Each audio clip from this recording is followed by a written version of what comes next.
Bueno, bienvenidos a otro capítulo de Economía Ruda y Primitiva, en este caso desarrollando el contenido del capítulo 4 de La riqueza de las naciones, que se llama Del origen y uso de la moneda. Obviamente el capítulo está vinculado al desarrollo que Smith viene haciendo y lo que trata de explicar en este capítulo es que una vez que se estableció la división del trabajo, cada persona solo accede a pocas cosas que necesita para la vida que él mismo produce, sino que gran parte de lo que conseguimos lo hacemos a través del intercambio. Con lo cual, hay que explicar cómo es ese intercambio, ya lo vimos en el capítulo anterior, y ahora Smith lo que va a explicar es cómo parece una mercancía que va a ocupar el lugar de dinero. Smith dice, establecida la división del trabajo, el hombre solo satisface una pequeña parte.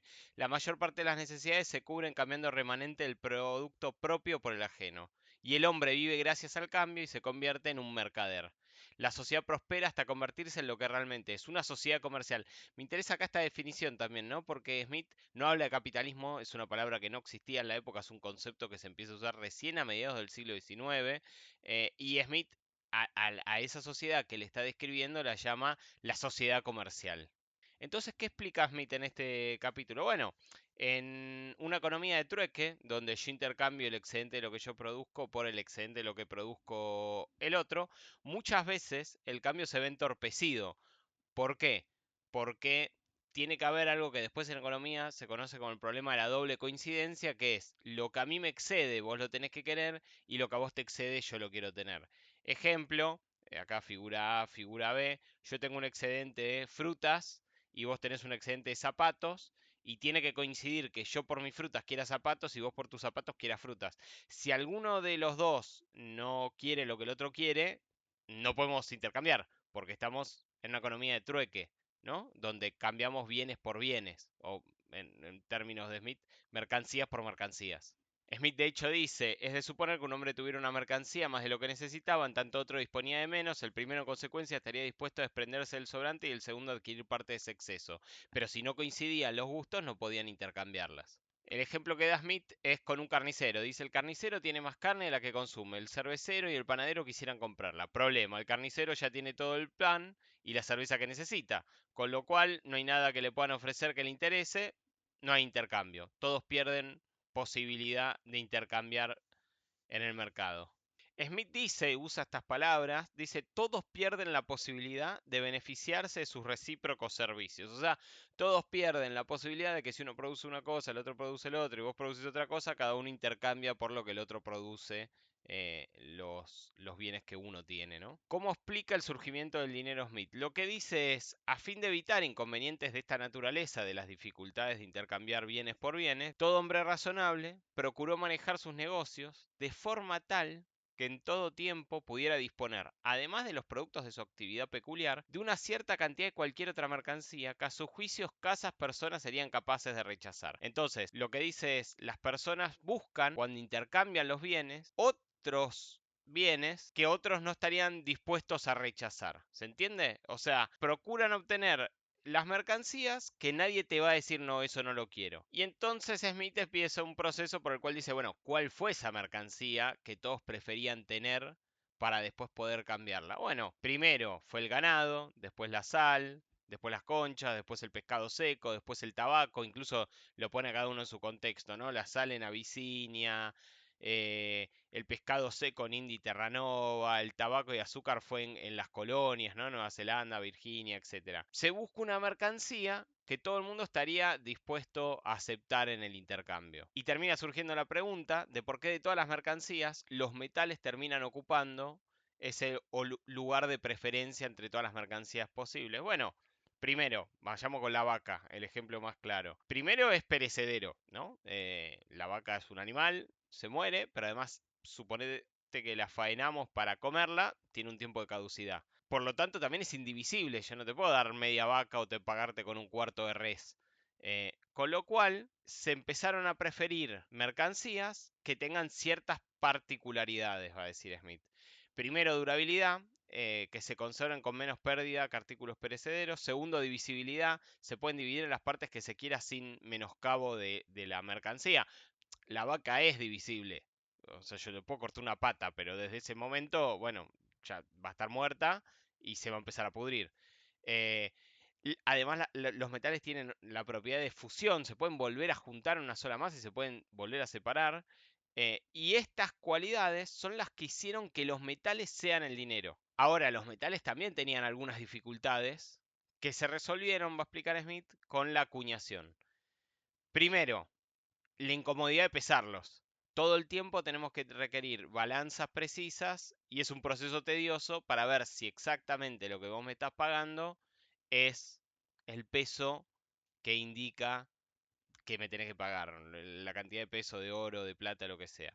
Y la segunda, de contrastarlos. ¿Qué significa esto? Smith lo que explica es que es difícil verificar la pureza barra finura sin fundir el metal.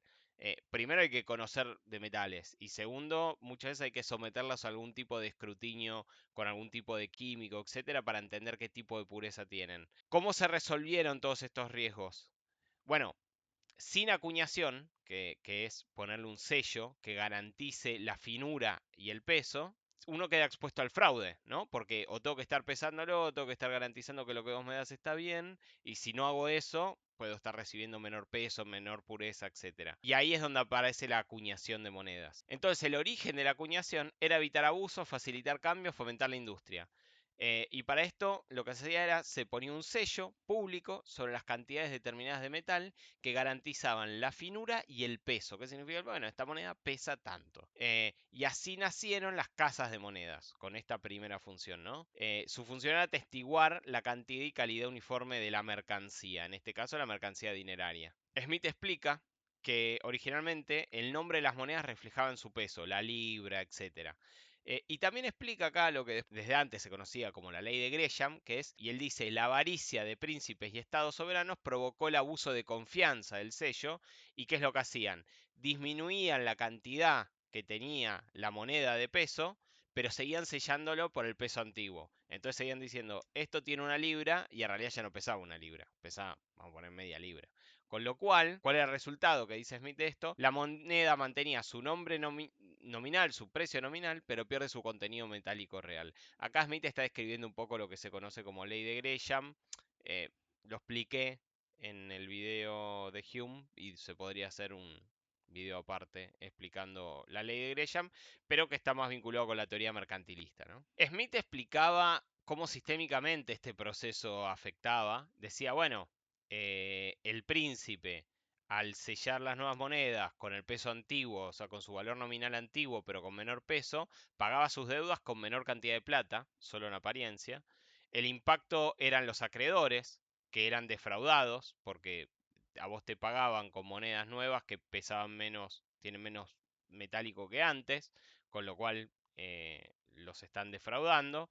Esto genera un efecto sistémico, dice Smith, porque se otorga el mismo privilegio a otros deudores. Si yo tenía una deuda y tengo que ir a saldarla, puedo pagar con la nueva moneda, con lo cual también está, digamos, está transfiriendo a nivel sistémico y están ganando los deudores y están perdiendo los acreedores. Ahora hagamos una recapitulación de cómo pasamos de la mercancía al dinero. Trueque, intercambio, a través de ese proceso se fueron buscando varias mercancías, hasta que a través del proceso del intercambio llegamos a encontrar que los metales cumplían muy bien ese rol.